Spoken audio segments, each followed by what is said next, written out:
Super.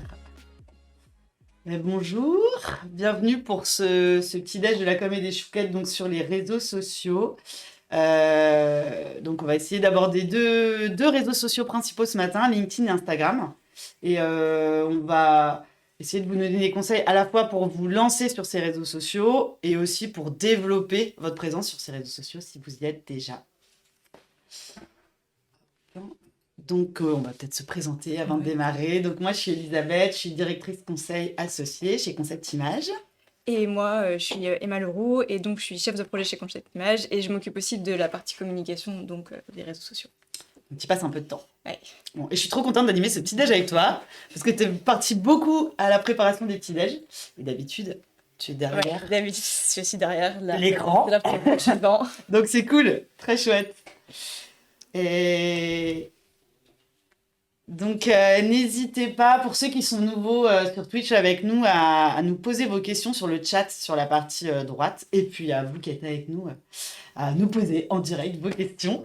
C'est ça qui rend aussi la matinée intéressante. Donc, posez vos questions, partagez aussi, vous, ce qui fonctionne pas sur vos réseaux sociaux, des choses que vous avez essayées, des outils que vous utilisez. C'est aussi sympa de pouvoir partager ça avec l'ensemble de la communauté. Si jamais vous avez des petits soucis pour utiliser le chat ou quoi, vous pouvez trouver aussi des ressources, je pense, en ligne pour résoudre ça rapidement. Alors, quelques chiffres pour démarrer. On aime bien les chiffres pour poser un peu le cadre. Si on regarde un petit peu l'état des réseaux sociaux aujourd'hui, donc sur 67 millions de Français, alors déjà sur Internet, on est 93% à utiliser Internet. Et 80% des Français sont présents sur les réseaux sociaux et ils passent en moyenne 1h46 par jour. Je ne sais pas si vous trouvez ça beaucoup ou pas beaucoup. Si c'est vos enfants, vous devez vous dire « Ah, c'est énorme !» Mais en fait, si vous regardez l'utilisation que vous avez des réseaux sociaux, vous êtes peut-être vous aussi à ce timing-là. Donc, ça fait pas mal de monde. C'est clair. Et en tant que entreprise, pour publier sur les réseaux sociaux peut-être de votre boîte, peut-être que comme ça, vu de l'extérieur, vous dites, ou des collègues à vous se disent, gérer ces réseaux sociaux, ça a l'air plutôt cool. Alors on va prendre une petite phrase peut-être que vous avez entendu de votre boss. Tu nous crées le compte Insta et LinkedIn de la boîte vite fait, là, vas-y, il y en a pour 10 minutes, tu fais ça avant de partir ce soir. Je sais pas si c'est vraiment votre boss qui vous a dit des trucs comme ça. Si vous avez des expériences comme ça à nous partager, ça me fait rire aussi. Voilà, ça c'était peut-être votre réaction. En fait, je pense qu'il y en a pour un peu plus que 10 minutes. Donc oui, ça vous a pris probablement un peu plus de temps. Mais bon, vous avez fait l'effort, vous avez mis en place vos comptes réseaux sociaux. Donc ça y est, tout est en place, c'est bon. Vous allez pouvoir faire plein de publications. Donc vous êtes ultra motivé, vous avez plein d'idées, vous avez envie de faire plein de choses. C'est bien, je félicite pour cette motivation, c'est cool. Mais alors peut-être vous avez des idées, comme ça en discutant, mais au moment de vraiment rédiger un post, créer un contenu, vous avez peut-être l'angoisse de la page blanche. Ou alors peut-être pas au début, mais une fois que vous avez mis en œuvre vos 10 premières idées, parfois vous bloquez. Je sais pas si ça vous est arrivé. Moi, en tout cas, personnellement, oui. Toi, je sais pas. Toi aussi. Et vous? Toutes les semaines sur LinkedIn. Toutes les semaines, ok. On va essayer d'y remédier, alors. Alors, il y a l'angoisse de la page blanche. Mais bon, vous allez peut-être réussir à surmonter ça. Vous motivez et vous dites, on va créer une communauté de tonnerre sur les réseaux sociaux. Donc ça, c'est vous, en vous imaginant avec vos clients, vos prospects, vos candidats, tout le monde est à fond, comme au Roison Park.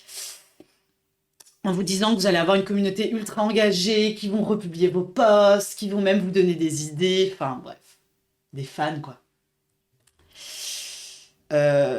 Et donc ça c'est encore vous. Je veux pas vous faire un portrait de vous dépressif ce matin, mais c'est plus pour évoquer toutes les difficultés qu'on peut avoir.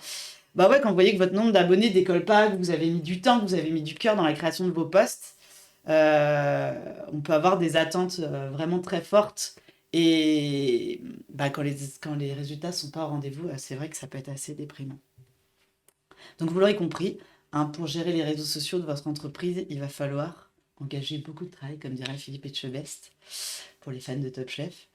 Euh, Et vous inquiétez pas, en fait, l'objectif de notre début de matinée, là, c'est de vous donner des astuces pour vraiment grandir sur LinkedIn et Instagram. Donc, il y a beaucoup de choses à dire. On va pas pouvoir rentrer dans le détail de tout ce qu'on peut faire sur ces réseaux.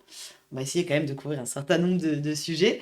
Et à l'issue de la présentation, si vous avez d'autres questions, si vous voulez aller plus loin, on sera ravis d'en discuter avec vous. Et je voulais vous préciser un point.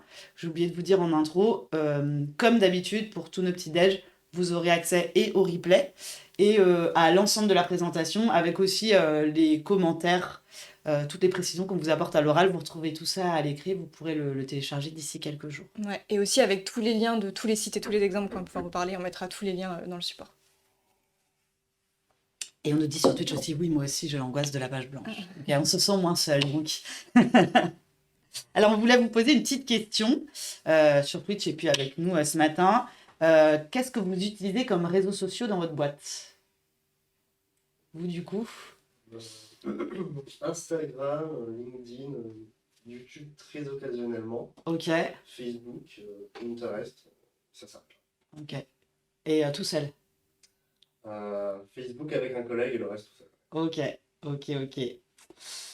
Et donc là, on nous dit Facebook, Insta, LinkedIn, YouTube, LinkedIn, Facebook,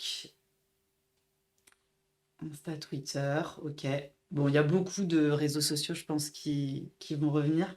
Donc, en effet, on va en traiter que 2 ce matin. Parce que sinon, vous restez avec nous jusqu'à 14h, je pense. Comme on veut vous garder en forme quand même, on va se concentrer sur ces 2 réseaux sociaux. Et on avait une autre question aussi, si vous voulez continuer sur le chat à nous dire les réseaux sociaux que vous utilisez. On voulait savoir, c'est quoi le dernier post d'une entreprise qui vous a marqué? D'une entreprise, pas le post d'un pote. Et pourquoi? Vous avez un exemple à nous partager? Non? Ah non. Si vous en avez sur le chat, ça nous intéresse. T'en as un, Emma, pas un? Alors, j'ai pas été sur LinkedIn ce matin. Hier. Ah. Bon, moi, j'en ai vu un ce matin. Non, mais du coup, j'ai fait l'effort ce matin. Avec mon café, je me suis dit, il faut que je regarde LinkedIn, parce qu'on a le petit déj quand même. Et en fait, c'est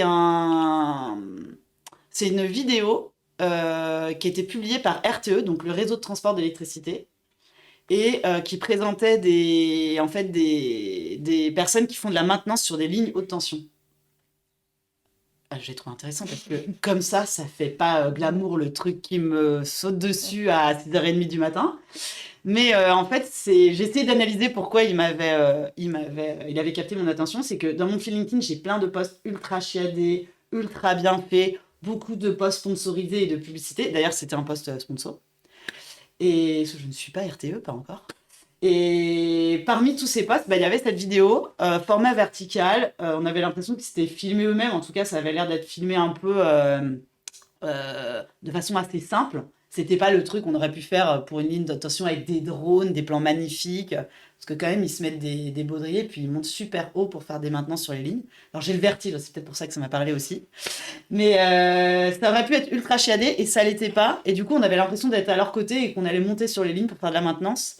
Et ce réalisme a attiré mon œil parmi plein de posts qui étaient hyper travaillés. Donc voilà, c'est ça qui est sorti du lot ce matin dans mon actu.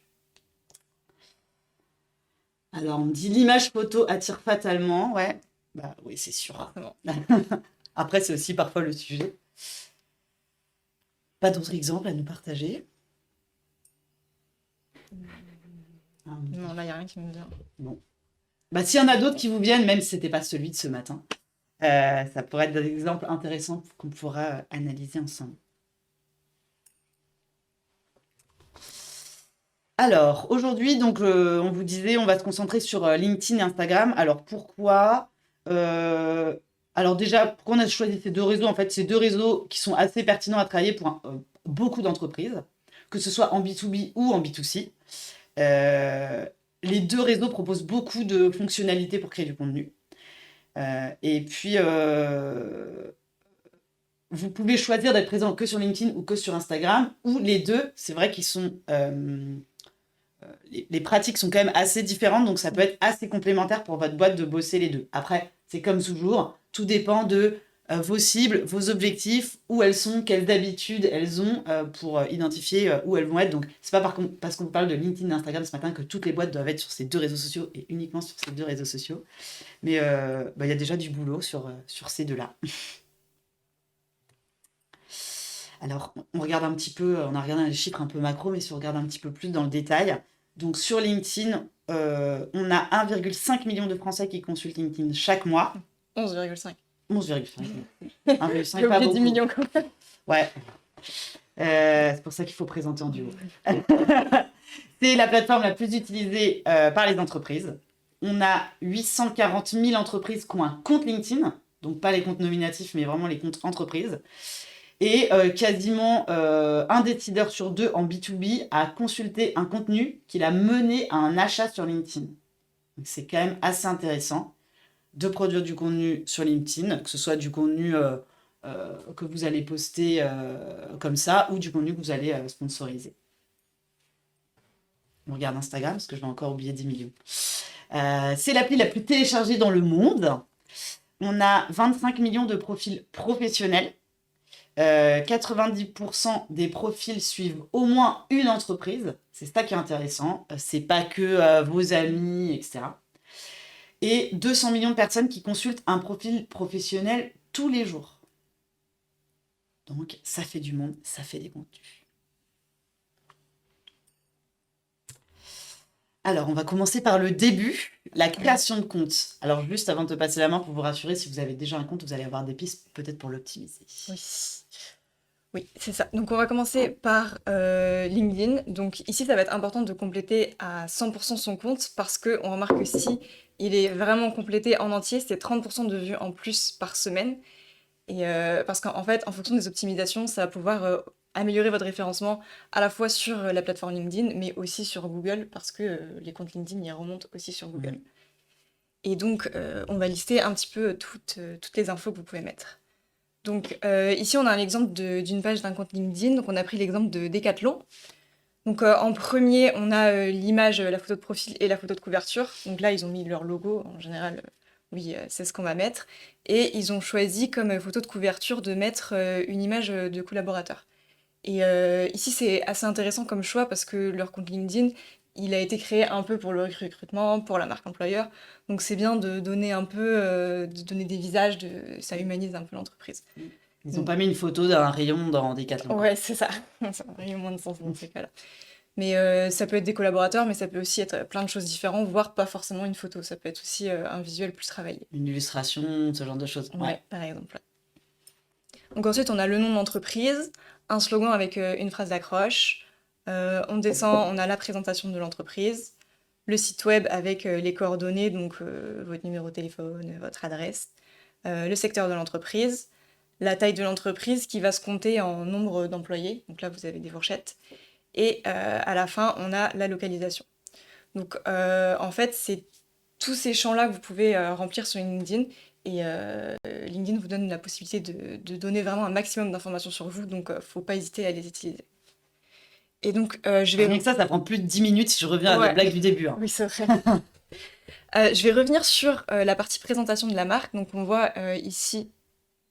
Non, on voit pas mes souris. Donc à gauche... Au milieu de l'écran, quoi. Oui, voilà, au milieu de l'écran, où on a tout un paragraphe. En fait, là, quand on va arriver sur le compte de Decathlon, il va s'afficher comme ça. En fait, au début, quand on arrive, le nombre de caractères visibles, il est limité. Il est limité à 330 caractères. Donc, c'est là qu'on voit que les premiers mots sont vraiment les plus importants parce que c'est là qu'il va falloir accrocher les gens et leur donner des infos tout de suite sur vous pour qu'ils comprennent directement est-ce que ce compte-là, il m'intéresse, est-ce qu'il m'intéresse pas et est-ce que j'ai envie d'en savoir plus. Et ensuite, pour le reste du texte, on n'a pas de caractère limité, vous pouvez écrire un petit peu tout ce que vous voulez. Voilà. Et ce qui va être important aussi, c'est de rajouter des mots-clés sur votre secteur, sur votre entreprise, sur vos activités, parce que c'est aussi ça qui va jouer sur votre référencement et sur le fait que votre compte va remonter en fonction des recherches. Ouais.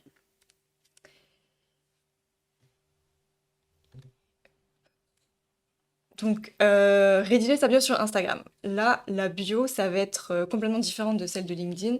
Donc, sur Instagram, la bio, c'est la section qui arrive en tout premier, tout en haut sur votre profil. Donc,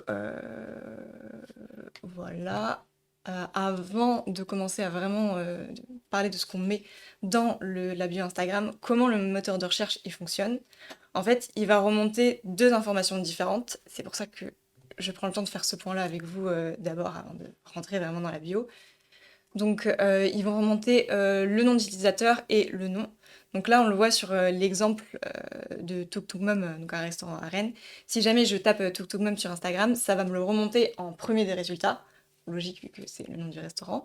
Mais si jamais je tape restaurant à Rennes dans la barre de recherche, ça va aussi me remonter Tuk Tuk Mum. Donc c'est là qu'on voit que les deux champs sont importants, les deux sont personnalisables, et en fait, il faut mettre des choses différentes. Il faut mettre à la fois votre nom, le nom de votre entreprise, mais c'est intéressant de mettre aussi des éléments en lien avec votre secteur d'activité et votre localisation, parce que justement, ça va permettre de vous faire remonter aussi dans les résultats. Donc ici, on a repris l'exemple de Tuk Tuk Mum, donc on reprend tout en haut le nom d'utilisateur. Donc là, en fait, ça va être ce qui s'affiche quand vous allez parler par message privé avec quelqu'un, quand vous allez liker une publication, quand vous allez commenter. C'est ce nom-là qui va remonter. Et ensuite, le nom un peu plus bas, où ils ont écrit Tuk Tuk Mum Restaurant Rennes, ça va apparaître uniquement sur votre profil, donc juste en dessous de votre nom d'utilisateur. Et donc, c'est ces deux éléments qui vont remonter dans les résultats de recherche. Donc, c'est des paramètres que vous pouvez modifier, il n'y a rien de définitif. Si jamais si vous voulez faire un test ou si ça ne vous plaît pas, vous pouvez changer. Mais il faut savoir que vous avez 14 jours avant de pouvoir rechanger. Donc, il faudra aussi prendre ça en compte. Si jamais vous voulez faire des modifications, il faudra attendre un petit peu. Donc là, on a pris un exemple fictif d'une entreprise donc, qui serait un fleuriste, imaginons, qui s'appelle L'Hibiscus. Donc là, son nom d'utilisateur, ça pourrait être tout simplement L'Hibiscus, parce que c'est son nom d'entreprise. Et sur son nom, il pourrait mettre L'Hibiscus-fleuriste-Rennes. Parce que comme ça, là, on aurait directement son métier, donc de fleuriste, et la localisation, et ça pourra remonter plus facilement. Et ici, on a mis des tirets aussi parce que le nom, il est limité et qu'il ne faudra pas faire une phrase trop longue. Et puis, c'est pas l'intérêt non plus de faire une phrase trop longue. Ouais, parce il faut que ça soit compréhensible directement, Ouais, les gens c'est ça. vont super vite. Donc, c'était pour le petit exemple. Pour rentrer un peu plus dans le détail de la bio, sur Tuk Tuk Mum, on voit que vous avez très peu de caractères pour parler, pour un peu raconter ce que vous faites. Donc, il faudra être très bref et pas s'attarder sur trop de Pas blabla. trop raconter ta vie. C'est ça, vous ne pourrez pas de toute façon. Et donc ici, Tuk Tuk Mum, ils ont fait le choix de répondre à 3 questions. Donc, c'est quoi la spécialité du restaurant? Où est-ce qu'on peut manger les plats? Et quand est-ce qu'on peut les manger? Et en fait, c'est les 3 questions qu'on se pose quand on recherche un restaurant, quand on recherche un endroit pour manger. Du coup, c'était assez pertinent de répondre à ces 3 questions-là. Et ils ont aussi mis des petits emojis pour un peu structurer les informations, pour améliorer la lisibilité aussi. Et ils ont terminé avec le lien qui ramène vers leur site internet. Donc, dans le deuxième exemple que j'ai mis juste en dessous, ça va être l'exemple de la star. Là, ce que je voulais vous montrer sur cet exemple, c'est le lien qui est un peu différent. En fait, eux, ils n'ont pas mis le lien de leur site internet. Pourquoi? Parce que sur LinkedIn, on est limité et on peut mettre qu'un seul lien dans la bio. Donc des fois, ça peut être un peu contraignant parce que si vous avez envie de pousser par exemple un article de blog, une landing page, une page de votre site, ça peut être plein de Tu as ton choses. site institutionnel, mais tu as un événement, donc tu as, par Ouais. exemple, ouais. Ouais, voilà, par exemple. Donc des fois, on a envie de mettre plusieurs liens et on est bloqué pour ça. Mais justement, il y a des astuces pour un peu contourner ça et pour pouvoir mettre plusieurs liens dans sa bio. Et la star a utilisé cette astuce. Donc si vous lisez bien, c'est un lien Snapfeed. Et en fait, quand on clique sur le lien, ça nous ramène à ça. Donc en fait, Snapfeed, c'est un site qui permet de créer des landing pages où vous pourrez lister tout un nombre de liens, autant que vous voulez. Et donc là, ils ont aussi personnalisé un peu, ils ont changé l'arrière-plan, ils ont mis leur logo, ils ont mis leurs réseaux sociaux, ils ont mis leurs couleurs. Comme ça, c'est vraiment une landing page qui les correspond. Il y a aussi Linktree qui fait ça. C'est 2 exemples qu'on voit souvent. Il y a des versions gratuites, si jamais vous voulez tester. Moi, je pense que les versions gratuites font très bien l'affaire et que vous n'avez pas forcément besoin de passer sur une version payante, mais vous pouvez tester.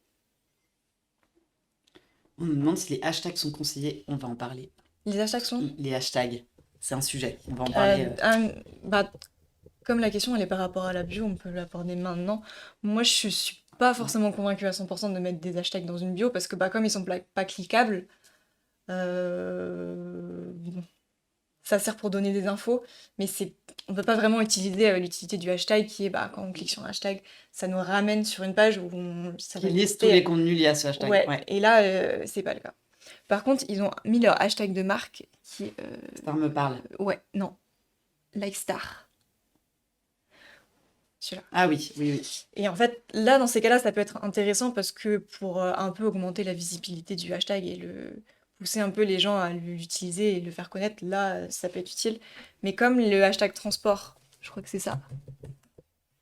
Ouais, hashtag transport, hashtag rien, ils sont pas cliquables. Donc, moi, je pense que c'est bien d'utiliser ces champs pour parler d'autres choses si vous avez d'autres infos à mettre en avant. Est-ce que ça répond à la question? On, Ah on oui, tu me mets les demande le nom des solutions. Bah, sinon, tu peux mettre les liens directement dans le chat. Parfait. Et je vous rappelle, vous aurez tous les liens, comme vous aurez toutes les notes qu'on évoque ce matin, vous aurez, dès qu'on vous parle d'une solution externe, Ouais. vous aurez les Oui, liens tous dans les le support qu'on va vous envoyer. Donc pour terminer avec la bio, ce que vous avez aussi à ajouter, c'est une photo de profil qui vous identifie bien. Donc généralement, ça va être leur logo, votre logo, comme sur LinkedIn. Vos coordonnées, votre email, votre numéro de téléphone, votre adresse. Et vous pouvez mettre aussi la catégorie de votre entreprise. Et juste un point sur tu dis le logo, ça peut paraître évident, mais parfois il y a des boîtes qui ont des logos assez chargés, où il y a beaucoup de détails, etc. Et il faut penser aussi que ton logo, il va être vu, ta photo, elle va être vue en petit, tout ouais. petit. Donc parfois, il y a des boîtes qui font le choix de d'épurer un petit peu leur logo ou de prendre qu'un symbole de leur logo pour qu'il y ait une meilleure lisibilité. Mm. Donc il peut y avoir quand même des choix à faire là-dessus. C'est vrai. Et je te passe la main. Pour s'organiser avant de commencer à rédiger. Alors, j'ai encore des questions. Non, mais je voulais savoir à peu près combien de posts vous publiez par mois. Ça dépend des réseaux sociaux, j'imagine bien. Et donc, c'est un peu ce qu'on évoquait tout à l'heure. Combien de personnes contribuent à la rédaction? Est-ce que vous faites ça tout seul? Est-ce que vous êtes une équipe? Est-ce que vous faites ça en duo? Parce que c'est pas du tout la même façon de s'organiser selon les réponses, je pense. Peut-être vous pouvez nous dire au niveau du nombre de posts à peu près que vous faites? Sur Instagram, du coup? Ouais, ou LinkedIn d'ailleurs. Sur Instagram, 2 par semaine, donc 8-9 par mois. Ouais, ok. Et sur LinkedIn, 1 par semaine, donc 4 à 5. Ok. Et Facebook, pareil qu'Instagram, 2 par semaine. Pinterest, c'est beaucoup plus éparse. Ok. Et ouais, sur le reste, voilà. Ok. C'est de temps en temps qu'on peut. Ouais. Bah, ça fait déjà beaucoup de contenu à Ouais. produire, c'est clair.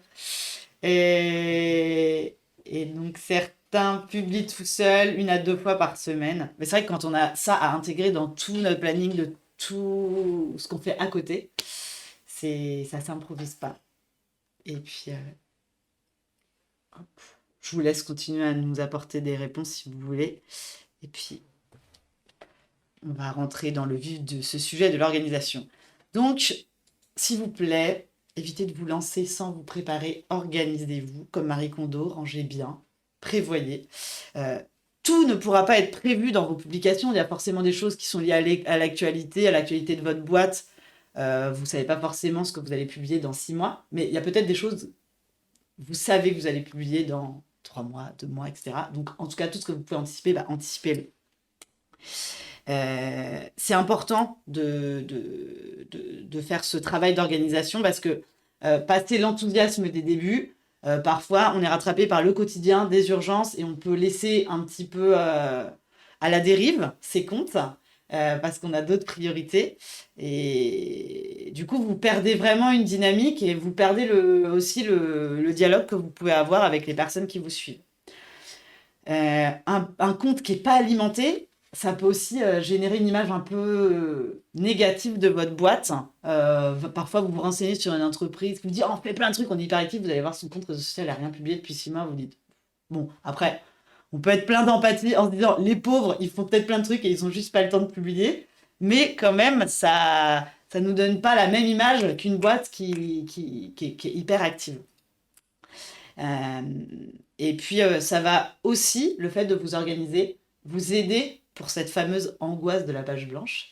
Parce que moi, je trouve ça assez rassurant d'avoir un planning et de se dire, ben, j'ai déjà imaginé des choses pour les semaines et les mois à venir. On s'installe plus dans une routine finalement de génération d'idées et de création de contenu qui est, euh, qui est plus rassurante et qui va vous apporter de l'efficacité. Alors, quelles questions se poser pour bien s'organiser? J'enfonce une porte ouverte, mais je préfère le faire. Pourquoi je publie? Pour dire quoi? À qui? Et comment? Parce que vous n'allez pas pouvoir parler à tout le monde sur LinkedIn ou sur Insta, enfin c'est vrai partout. Votre cible, c'est pas le grand public ou les entreprises, ça c'est trop large. Vous n'allez rien pouvoir créer en ayant des cibles aussi larges. Donc il va falloir cibler. Est-ce que c'est vos clients? Est-ce que c'est vos prospects? Qui sont vos prospects? Est-ce qu'ils sont segmentés? Est-ce qu'il y a différentes typologies de cibles? Et qu'est-ce qui va les intéresser, ces gens-là? Pourquoi ils vont être... quand ils scrollent, pourquoi ils vont s'arrêter sur votre post? Qu'est-ce qui va vraiment les intéresser? Et comment... donc, qu'est-ce qui va les intéresser? Ça va vous donner des idées de contenu à produire. Qu'est-ce que vous allez leur raconter? Et puis, comment vous allez leur parler? C'est-à-dire, ça va être quoi votre ton? Le ton de votre marque? Est-ce que vous allez les vouvoyer? Est-ce que vous allez les tutoyer? Est-ce que vous allez avoir une formulation plutôt institutionnelle ou est-ce que vous allez beaucoup les interpeller? Est-ce que vous allez faire des blagues ou pas du tout? En fait, tout ça, ça se réfléchit en amont pour pas que ça soit juste votre plume à vous, personnelle, du community manager, mais que ça soit la plume de votre marque. Alors même si vous êtes tout seul, parce que ça paraît évident quand on est plusieurs en se disant bah non, faut pas que chacun écrive dans son propre style. Mais même quand on est tout seul, c'est important de faire cet exercice parce que demain vous serez peut-être plus tout seul. Vous aurez peut-être envie de déléguer ou de vous faire accompagner. Et ça va vous assurer aussi que vous avez toujours la même, que votre marque elle a toujours la même voix. Et ça c'est hyper important. Ça va vous aider aussi à vous cadrer dans toutes les idées que vous pouvez avoir. Parce qu'à l'inverse de la page blanche, parfois on a un autre problème, c'est qu'on a trop d'idées. Et ça peut être aussi problématique. Aussi, les ressources humaines et les moyens matériels. Donc, qui va contribuer à créer du contenu? Combien on va être à rédiger? Combien de temps je vais y consacrer ou les différentes personnes qui vont contribuer vont y consacrer? Si vous êtes plusieurs, qui fait quoi? Est-ce que certains publient sur un LinkedIn, d'autres sur Insta? Ou est-ce qu'il y en a un qui écrit, l'autre qui valide? Est-ce que c'est chacun son tour en fonction de la dispo? Tout ça, ça se cale en amont. C'est pas gravé dans le marbre, vous pouvez vous adapter bien sûr, mais c'est bien de s'en parler avant. Et quel est votre processus de production, réécriture, validation? Est-ce que tout doit être lu par votre big boss? Si oui, peut-être que vous n'allez pas être super réactif parce que Ça va être long. il ou elle peut pas valider dans la minute. Donc c'est pareil, ça s'anticipe. Et puis au niveau des moyens matériels aussi, quel budget vous allez y allouer? Est-ce que vous allez externaliser certaines choses? Et puis, qui va réaliser la créa, la rédaction des publications? Est-ce que demain, vous allez faire beaucoup plus de photos? Est-ce que vous avez un appareil photo? Est-ce que vous avez besoin d'un pied, etc. C'est pareil, c'est pas toujours des budgets très chers, mais ça s'anticipe. Donc, petite parenthèse sur la charte éditoriale pour compléter par rapport à ce qu'on vous disait sur le ton et la voix de votre marque. C'est tout l'objet d'une charte éditoriale.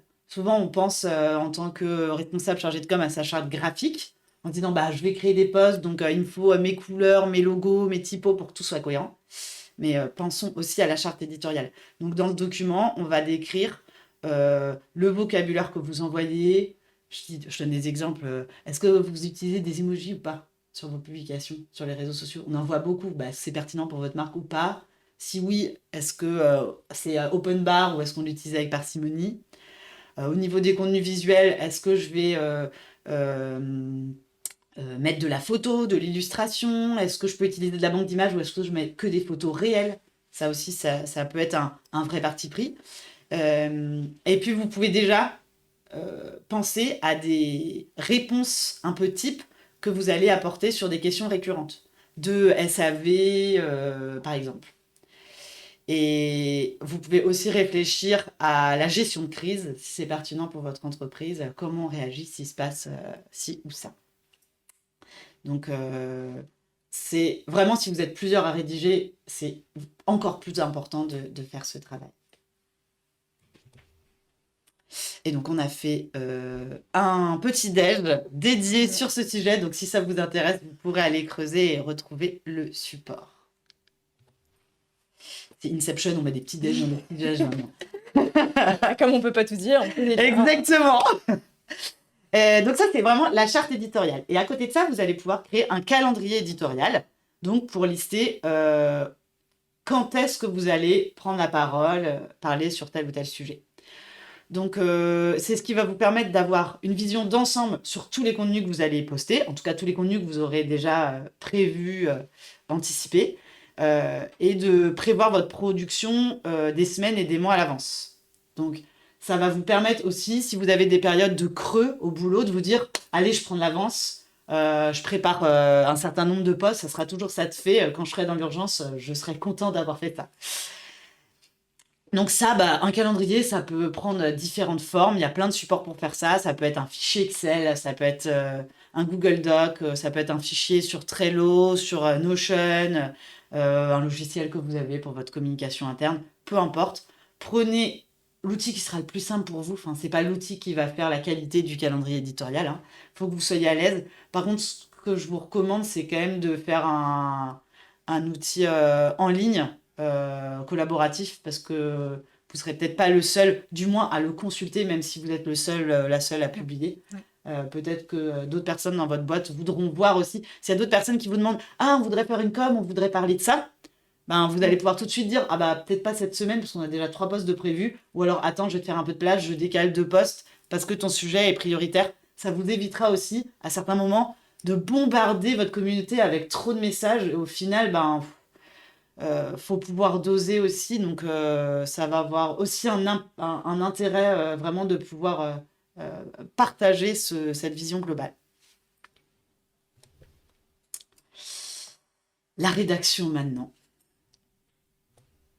Alors, j'enfonce une autre porte ouverte. J'ai pas peur ce matin. L'objectif, ça va être de rédiger des contenus à valeur ajoutée et d'essayer de se tenir à un post égale une idée. Donc là, c'est plutôt dans la problématique, j'ai plein d'idées. Parfois, vous voulez passer plusieurs messages dans un post. C'est dommage. Essayez de morceler vos idées pour gagner en impact sur votre post. Et puis, pour distiller toutes les idées que vous avez, ça va remplir votre calendrier éditorial. Donc, à chaque fois que vous commencez à écrire quelque chose, posez-vous la question, pourquoi j'écris ça ? À quel objectif ça répond? Comment ça va aider mon utilisateur? Comment ça va lui apporter de la valeur? Pourquoi ça va l'intéresser? Ensuite, essayez de simplifier. Donc, vous avez sélectionné votre idée. Vous vous êtes dit, oui, ça a de la valeur, je vais écrire ce post. Essayez de simplifier votre contenu et concentrez-vous vraiment sur cette idée. Et par exemple, si vous voulez parler d'un nouveau produit que vous sortez et que vous avez 5 arguments à mettre en avant, j'en sais rien, je prends un exemple fictif, mais ça peut valoir le coup de faire peut-être un post pour annoncer le lancement de votre produit et derrière de faire un post par argument produit. Plutôt que de faire un truc à rallonge, je voulais dire il est super pour ci, il est super pour ça, et puis il fait aussi ci et ça et cette fonctionnalité. Où là, vous risquez d'en dire trop. Le storytelling comme Père Castor, bien sûr. Ça, c'est vraiment hyper intéressant. On est tous pareils, on aime les histoires. Et essayez de raconter des histoires à vos cibles en rédigeant vos posts. Alors, ça ne veut pas dire raconter n'importe quoi. Ça se travaille. Ça dépend aussi de votre marque, de votre ton, de votre charte éditoriale, la façon dont vous allez raconter ces histoires, mais c'est plutôt juste le principe créatif derrière la rédaction de votre post qu'on veut vous partager. Vous pouvez raconter plein d'histoires dans l'absolu. Alors, parfois, on a des clients qui disent « moi, je ne sais pas raconter d'histoires. C'est pas mon truc. Est-ce qu'on va vraiment avoir des histoires intéressantes à raconter ?»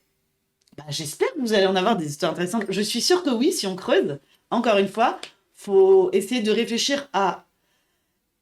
Enfin, en fait, quand on s'intéresse à ces cibles et quand on essaye de creuser qu'est-ce qu'elles recherchent, c'est quoi leurs besoins, on trouve plein d'histoires à leur raconter. Donc ça peut être, si ça intéresse vos cibles, ben, c'est quoi l'histoire de la boîte? Comment elle s'est fondée? Euh, Comment on a développé tel produit? C'est pas juste, regardez, on a sorti tel produit. On a eu cette idée parce qu'on a un client qui nous a parlé de ça, et puis au final, on a développé une viande, on s'est complètement planté, ça répondait pas du tout aux objectifs. Voilà. Tout ça, c'est des histoires, en fait, que vous pouvez raconter. Et puis tu parles justement des échecs. Je pense que c'est bien aussi de parler des choses qui n'ont pas fonctionné. En fait, c'est pas forcément, vous n'êtes pas obligé de faire une liste de toutes vos victoires. Finalement, ça intéresse les gens aussi de voir vos échecs, de voir comment vous êtes arrivé là et comment vous avez réussi à développer tel produit, quoi. C'est pas grave de faire des erreurs dans l'absolu, c'est normal. Tout à fait. Bon, après, ça dépend aussi de ta marque. Oui, et ça dépend de l'erreur en question. Si c'est la C'est vrai. DGSE, tu vas peut-être pas trop en parler, quoi. Non, non, ça dépend. Quoique, on les laissera décider. Mais ça peut être aussi des histoires des collaborateurs. Quand on travaille sa marque employeur sur les réseaux sociaux, on en voit beaucoup aujourd'hui des témoignages. Comment je vais tirer mon épingle du jeu dans des interviews collaborateurs? Moi, je crois beaucoup aux histoires. Donc, il faut qu'elles soient sincères, il faut qu'elles soient réelles pour que ça marche, Oui. par contre. Ouais. Et l'objectif, là, ça va être d'embarquer l'utilisateur vraiment dans votre univers et l'inciter à scroller, à liker, à cliquer pour aller plus loin, à visiter votre site. Enfin bref, quelle que soit l'action que vous voulez qu'il réalise. Parce que, en fait, une bonne histoire, ça va susciter une émotion. Donc, à vous de choisir quelle émotion vous voulez susciter, la surprise, l'humour. C'est pas, enfin, faut que ça soit cohérent avec votre marque, mais c'est ça qui va apporter un élément en plus dans votre contenu. Alors, on regarde quelques exemples d'histoires. Là, c'est un premier exemple sur Instagram. Donc, on nous dit pas évident les histoires. Ouais, je suis d'accord, c'est pas évident, mais selon moi, c'est le plus intéressant à faire. Mais on va essayer de partager quelques exemples, ça va peut-être vous inspirer. Donc, une visite de chantier. Donc, c'est l'exemple de Wunder Architect. Donc, c'est des archis à Rennes. Et en fait, ils font parfois des stories où ils vont nous filmer des chantiers. Alors, c'est pas que la fin du chantier à la livraison, c'est trop beau, waouh, c'est magnifique ce qu'ils ont fait. Parfois, ils montent des trucs, c'est hard, c'est brut, c'est du béton, il y a des fils dans tous les sens. On se dit, est-ce que ça va vraiment intéresser les gens de voir des espèces de trucs délabrés, complètement pétés? Bah ouais, ça peut être intéressant. Parce que ils peuvent nous... En fait, on peut s'attacher à certains chantiers sur des lieux, on se dit, ah, mais je connais cet endroit. Je suis déjà passé devant. Ah ouais, ok, c'est dans un état cata. Et puis derrière, on va suivre l'évolution du chantier et finalement, ils vont nous embarquer dans leur histoire, même si vous n'êtes pas fan de travaux. Vous pouvez peut-être le devenir. Parfois, ils s'attachent aussi à l'histoire des lieux. Ils vont retaper un ancien bâtiment. Ils montrent qu'ils sont vraiment attachés. Finalement, ils vont dire pas mal de choses de leur marque dans leur contenu parce qu'ils vont montrer que ils sont attachés au lieu, à leur histoire, à ce qu'ils racontent, comment ils vont réintégrer ça dans leur chantier. Et finalement, ça marche plutôt bien. On va vous montrer par la suite d'autres exemples de contenu bien raconté en histoire. Et on va enchaîner sur les bonnes pratiques pour optimiser les posts. Il y a plein de petites choses que vous pouvez mettre en place. Donc, on commence par LinkedIn. Donc, avant de commencer à publier du contenu, c'est important de bien comprendre comment l'algorithme il fonctionne, parce que c'est lui qui va décider ou non de est-ce que il va afficher les posts dans le fil d'actualité des personnes. Et donc, comment est-ce qu'il sait le post est intéressant? Globalement, il va regarder deux choses. Le temps que les gens ils vont passer sur le post et l'interaction qu'ils vont avoir avec. Et en fait, il part du principe que si jamais les gens ils s'arrêtent sur votre publication, s'ils s'attardent dessus, qu'ils lisent et qu'ils interagissent avec, qu'ils commentent, qu'ils likent, ça veut dire que votre post il est intéressant et que donc ça vaut le coup de le diffuser à plusieurs personnes. Et donc en gros, il faut créer des posts qui font arrêter les gens de scroller, qui attirent l'attention et qui les font interagir. Donc le moment pendant lequel vous publiez, il a un impact énorme sur la portée de votre post. Ça, c'est une grande question qu'on a beaucoup. Ouais. On se la pose tous. Une grande question, ouais. Parce que en fait, l'algorithme, d'abord, il va diffuser votre post à un cercle restreint. Et il va analyser en fait comment les personnes, le comportement que les personnes vont avoir avec votre post. Et si jamais il voit que ça plaît, ça va le diffuser plus de vos abonnés. Et si jamais ça plaît à vos abonnés, ça va aller encore plus loin et toucher des personnes qui sont même pas forcément abonnées à vous au final. Et donc, votre post, il a tout intérêt à être visible dès le début, parce que si jamais c'est pas le cas, ben, l'algorithme il va comprendre que c'est pas un post intéressant, alors que c'est pas forcément le cas, donc c'est dommage. Et un post peut très rapidement tomber dans l'oubli, parce qu'une publication sur les réseaux sociaux, ça a une durée de vie très très courte, et donc c'est pour ça que c'est intéressant de publier au bon moment. Donc, quand publier? En fait, l'idéal, c'est de publier quand votre audience elle est active, quand vos abonnés ils sont en ligne, parce que c'est là qu'il y a plus de chances qu'ils voient vos publications. Mais on n'a pas forcément toujours des infos sur ces éléments-là et des chiffres précis. Donc il y a plein d'études qui ont fait des études sur les moments de connexion des utilisateurs. Et donc ils avaient montré que sur LinkedIn, les pics d'utilisation, les meilleurs jours, c'était plutôt le mardi et le jeudi. Et les pics d'utilisation au cours d'une journée moyenne, c'était soit vers midi, soit entre 17h et 18h, voire carrément en dehors des horaires de travail. Genre, j'ai fini un truc, je vais bientôt déjeuner, Ouais, je me relance pas dans quelque chose, je fais ma veille. ouais, voilà, c'est l'idée. Et sachant que les pires créneaux, c'est entre 22h et 6h du matin, parce que bah, par définition, tout le monde dort, ou même si vous ne dormez pas, peu de chances que vous soyez sur LinkedIn. Et voilà, donc faut pas oublier que ça reste des études, que c'est des moyennes, que ça a été fait sur plein de secteurs d'activité différents, donc ce qui C'est va pas aller pour forcément une vrai pour entreprise, vous, quoi. oui, Ouais. c'est ça va pas forcément mieux pour tout le monde, mais vous pouvez toujours commencer par ces chiffres-là, faire des tests, voir si ça marche. Et en fait, ouais, c'est ça, faut faire des tests pour voir ce qui marche le mieux pour vous et ce qui vous correspondra le plus. Après, avec votre post, votre premier objectif, ça va être de capter l'attention des utilisateurs.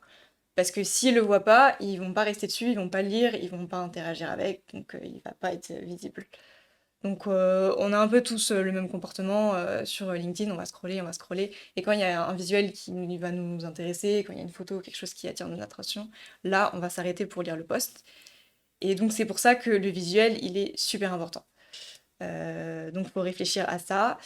Et bah, on reviendra un peu plus tard sur des exemples de publications de visuels et notamment des formats qu'on vous conseille d'utiliser.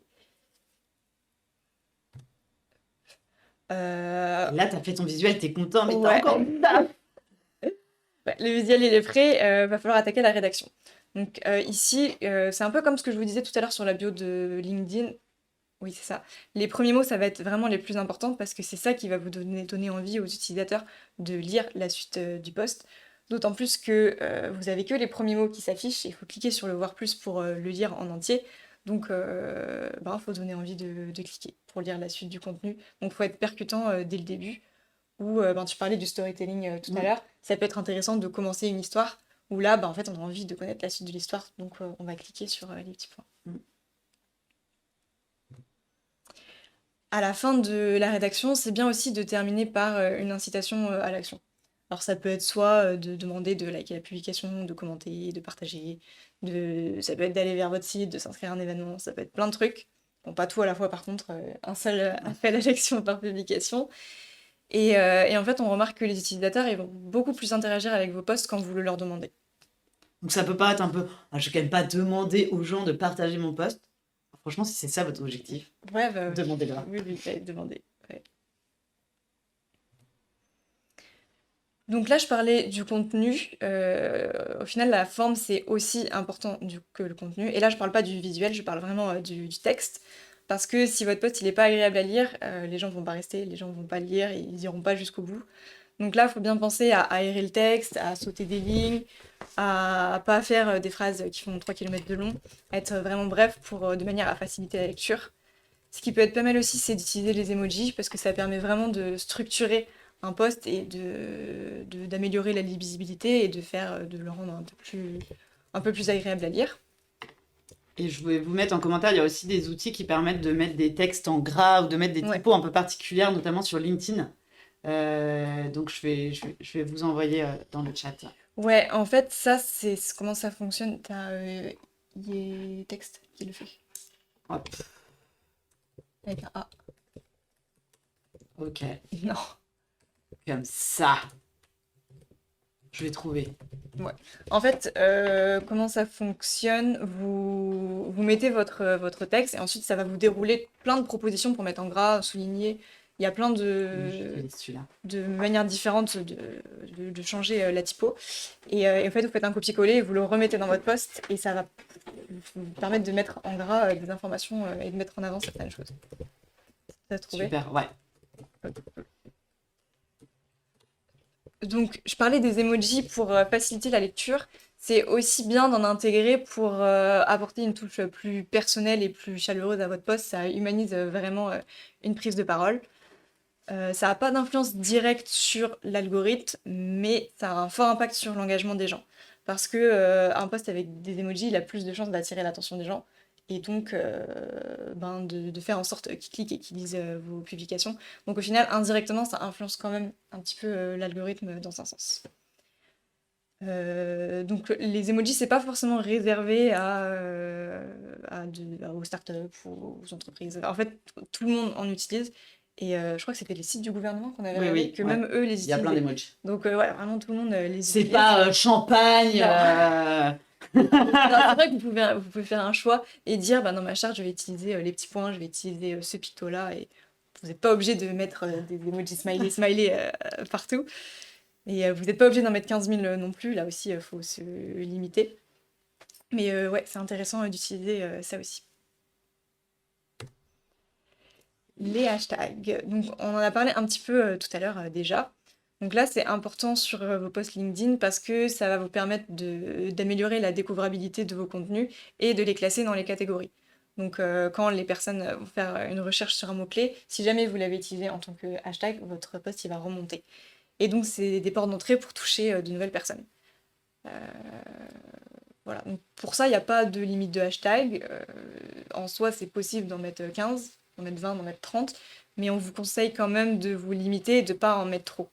Donc nous, on en met généralement 7 à peu près, pour histoire de faciliter, de garder une bonne expérience de lecture. C'est bien de ne pas en mettre trop. Oui, il y avait aussi Outsuite qui avait fait une étude sur ça et qui avait montré que quand on utilisait trop de hashtags, ça pouvait même avoir un impact négatif sur la portée organique et sur l'engagement des gens. Donc vous n'avez aucun intérêt à mettre 3 millions de hashtags. Ce que vous pouvez faire aussi, c'est de mentionner des personnes. Donc ça peut être vos collaborateurs, vos clients, vos partenaires. Ça peut être les comptes personnels des personnes, mais ça peut être aussi les comptes d'entreprise. Les deux se font. Et en fait, toutes les personnes que vous identifiez, elles vont recevoir une notification. Donc déjà, elles vont cliquer. Enfin, il y a des chances qu'elles cliquent quand même si elles sont mentionnées dans les posts, pas forcément, mais sûrement. Donc déjà, ça vous fait une vue en plus, mais l'intérêt de ça, c'est surtout que ça les incite un peu à partager le post, vu qu'elles sont mentionnées dedans. Et en fait, quand c'est d'autres personnes extérieures à votre marque qui partagent les posts, bah en fait, c'est d'autant Ça a plus... plus d'impact. Ouais, ça a beaucoup plus d'impact, ça a beaucoup plus de crédibilité. Et en fait, on va peut-être plus s'arrêter en se disant, bah il y a quelqu'un que je connais qui a partagé ça, ça veut dire que c'est peut-être intéressant et je vais peut-être le lire. Plutôt que si c'est une marque, on se dit, bon, c'est de la pub, on a moins confiance, on a plus confiance plutôt dans les gens qu'on connaît.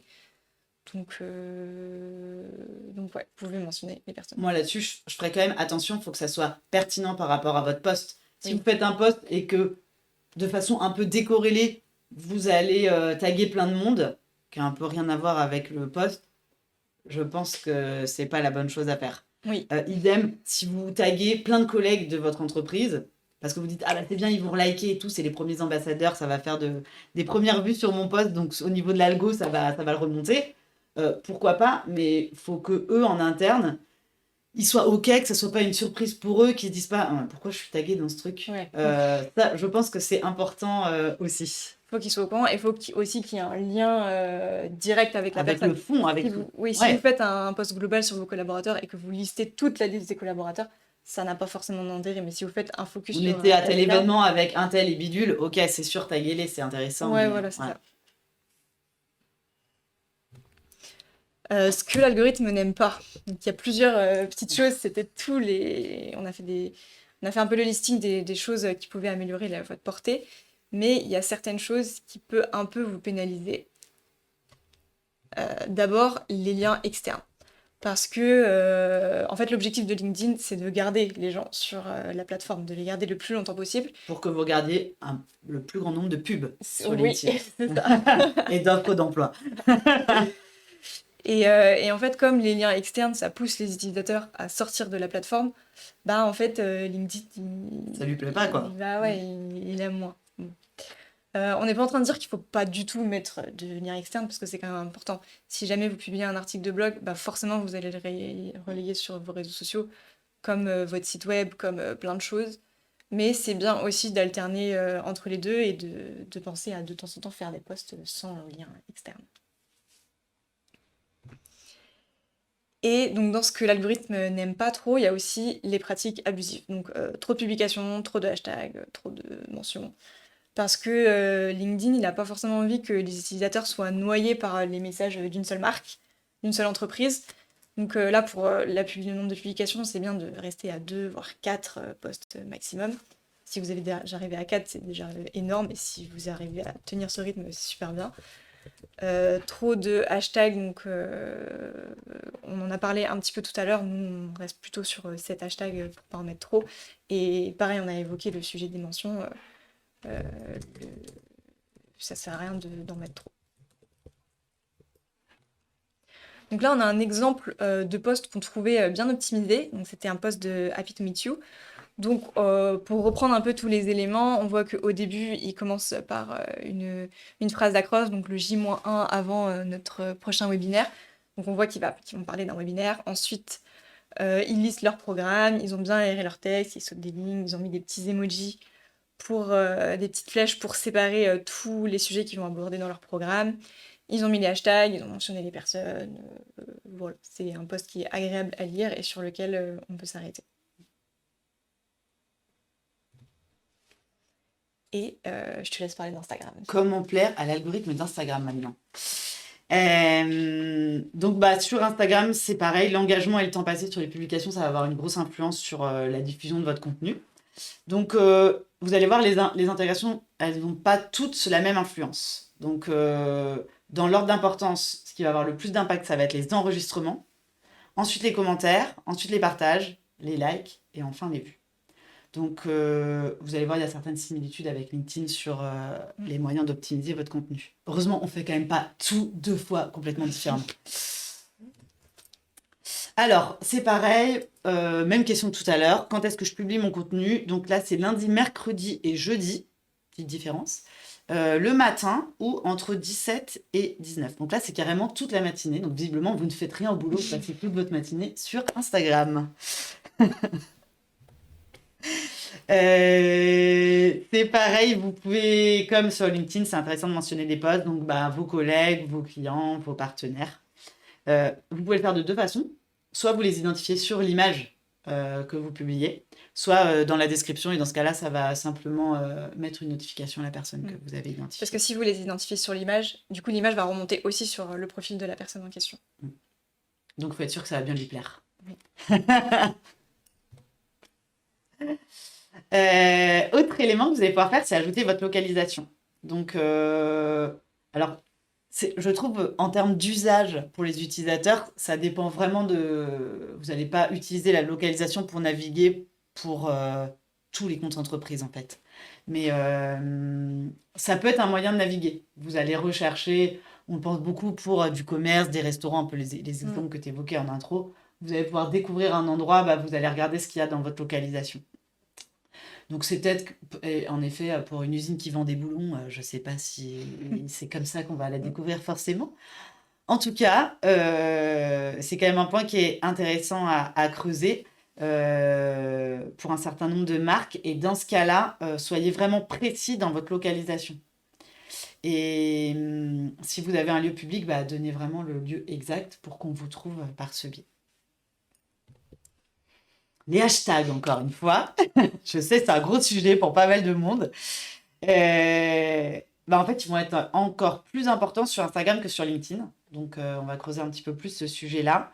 Alors, il y a plus ou moins de compétition sur les hashtags. Vous allez avoir des hashtags de masse. Il y a des centaines de milliers de contenus qui sont rattachés. Vous avez des hashtags qui sont utilisés dans moins de 10 000 posts et puis des hashtags qui vont se trouver entre les deux en fait.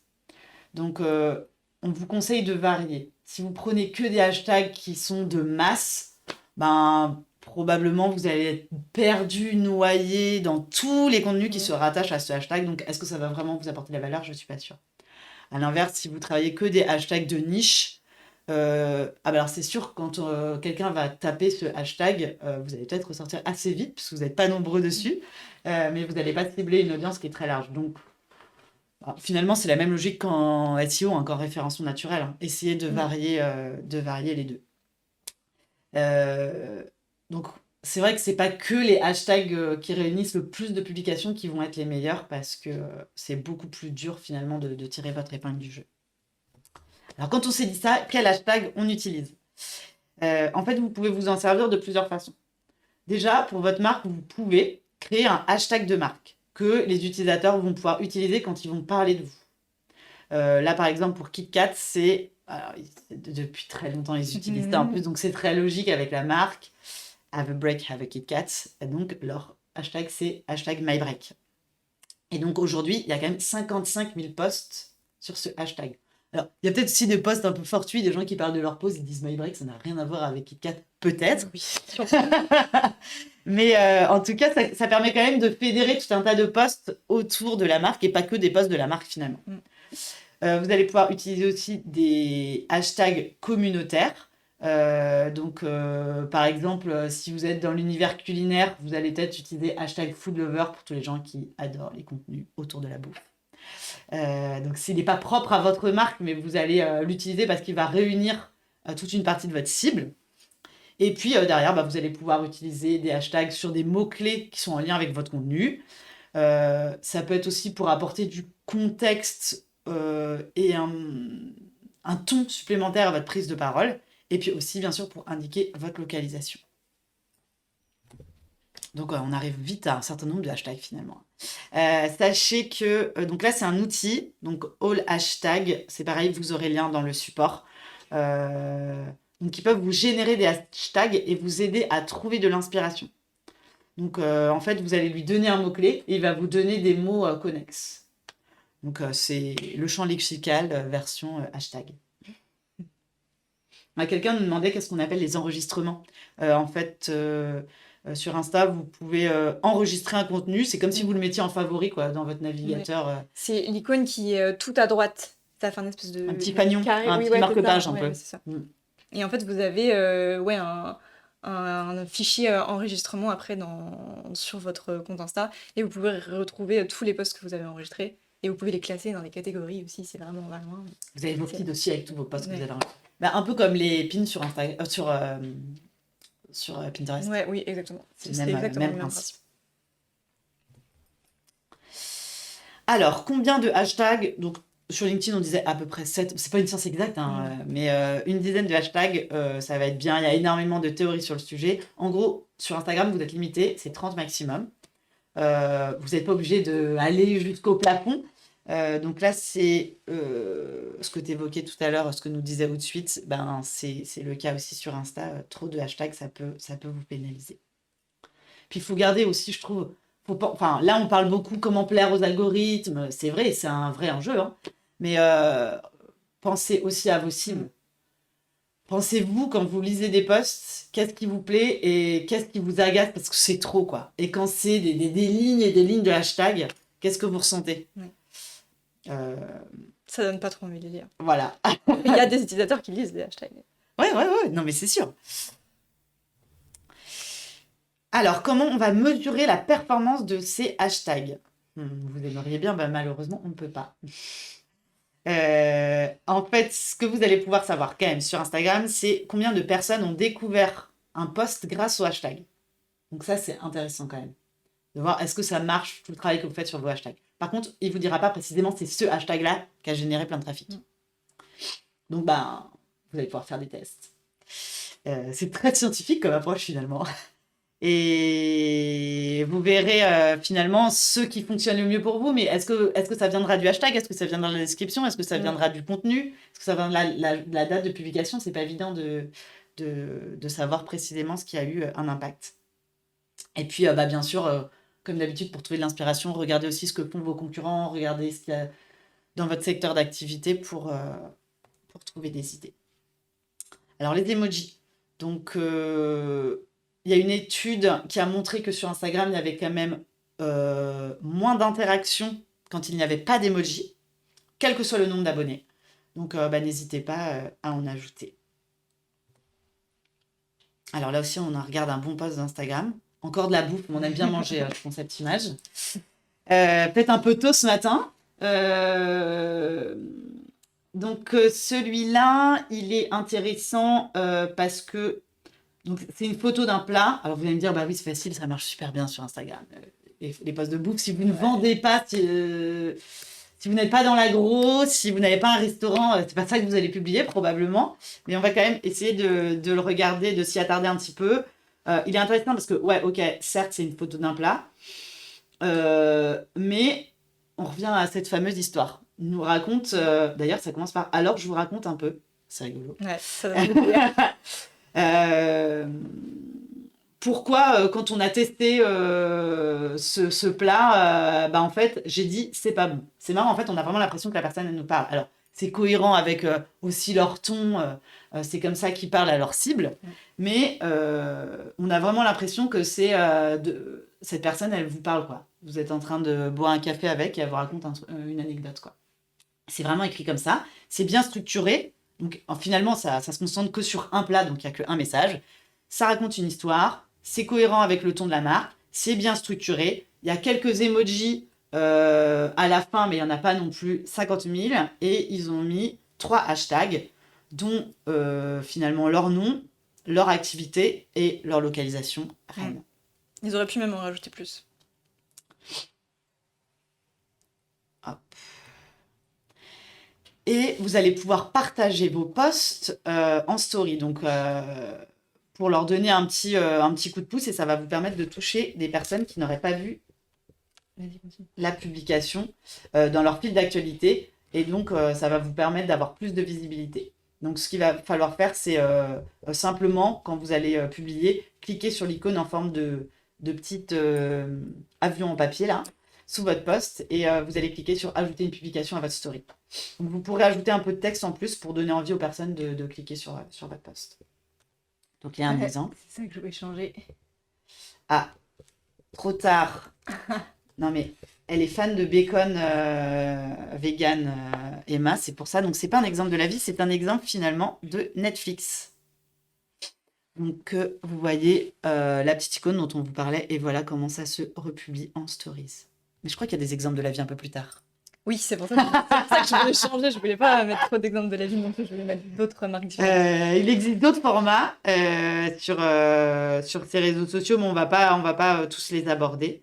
Et on va se concentrer sur les formats efficaces. Moi, je voulais savoir quels étaient les formats que vous avez l'habitude d'utiliser sur LinkedIn.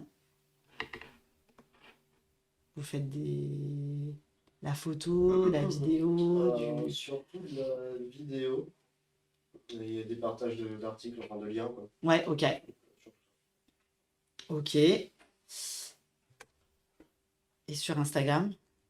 Sur Instagram, photo et vidéo. Ok. Ok. Ça La pense photo aussi. photo. Ouais. Ouais. Alors, sur des formats un peu particuliers, donc sur LinkedIn, il y a le carrousel, donc qui est une... On va voir un exemple après. Hein. En fait, une suite d'images que vous allez pouvoir défiler. Ça, c'est pas mal aussi, je trouve, pour raconter des histoires, finalement. C'est un peu comme un... Ça me fait penser à des planches de storyboard, bon, c'est aussi parce qu'on fait de la vidéo à Oui, l'agence. c'est vrai. Mais quand on les construit, ça a un peu le même, finalement, le même déroulé. Donc, c'est une suite d'images que vous pouvez faire défiler au sein d'une seule et même publication. Donc, ce qui est intéressant, c'est qu'il y a un vrai teasing et les utilisateurs peuvent être curieux de, si vous faites une bonne première accroche, de continuer à vous lire. Donc, il va passer plus de temps sur votre post. C'est bon pour l'algorithme. Bref, vous avez compris. Alors, comment je fais pour construire un bon carrousel ? Donc, vous vous concentrez sur votre sujet. Essayez d'être vraiment concis dans vos phrases parce que si vous mettez du texte sur ces encarts, vous allez quand même être assez limité ou alors juste ça va être des carrés avec énormément de texte, ça va juste devenir imbitable. Donc, la synthèse. Une info par slide. Ouais, ça ressemble un peu à des slides, finalement. Et il faut bien que ça s'enchaîne les uns après les autres. Donc, faut qu'il y ait un fil conducteur pour pousser les personnes à aller jusqu'au bout. Tant dans le fond et même dans la forme. Vous aurez remarqué que souvent, il y a un élément qui vient créer le lien entre... Ou en tout cas, il y a des transitions entre les différents slides pour vraiment vous donner l'impression d'un tout qui est très cohérent et vous avez envie de continuer à, finalement, un peu tourner les pages, quoi. Et puis, ajoutez bien un bouton d'action pour clôturer votre visuel et inciter votre visiteur à agir. Vous voulez qu'il fasse quoi quand il a lu votre carrousel? Qu'il aille télécharger votre livre blanc, qu'il s'inscrive à votre événement, qu'il aille voir la page produit de votre site. Qu'est-ce que vous voulez qu'il fasse? Ça, c'est important de ne pas l'oublier. Et parfois, on se dit, bah oui, c'est évident, je fais ça pour développer la visibilité. Mais j'en ai parlé avec un client hier qui veut développer un carrousel. Et ben, on avait oublié de se poser cette question. Donc, vous voyez, c'est vraiment important. Et aussi, pensez bien au mobile, vérifiez que tout va être bien lisible en mobile. Donc là, il y a un exemple. Vous voyez, bah là, pour le coup, ça ressemble vraiment limite à un storyboard. Ouais. C'est l'exemple de Klaxoon. Et eux, ils veulent expliquer un mot. Donc on pourrait se dire, ils auraient pu prendre l'exemple genre définition un peu glossaire ou un peu dictionnaire, qui pourrait être un peu chiant. Et ils ont décidé de raconter une histoire. Donc eux, c'est finalement un peu sous la forme d'un croquis, comme une petite BD. Et finalement, bah, ils arrivent à nous intéresser avec un contenu qui, dans sa forme la plus basique, n'aurait pas été si attirant que ça. Puis au final, dans ce post-là, ils n'expliquent pas réellement c'est quoi la définition de mots.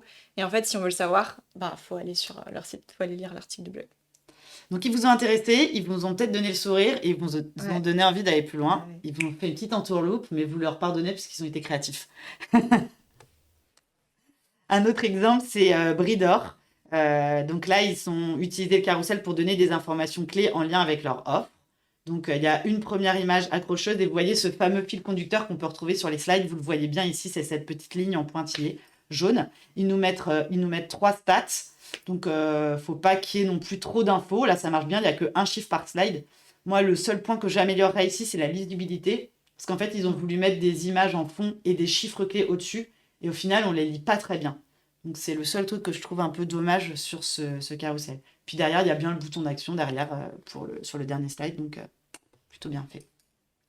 Donc, pour publier un carrousel sur LinkedIn, vous allez cliquer sur « Ajouter un document ». Et en fait, ce qu'il faut faire, c'est que vous allez créer un PDF avec tous vos visuels.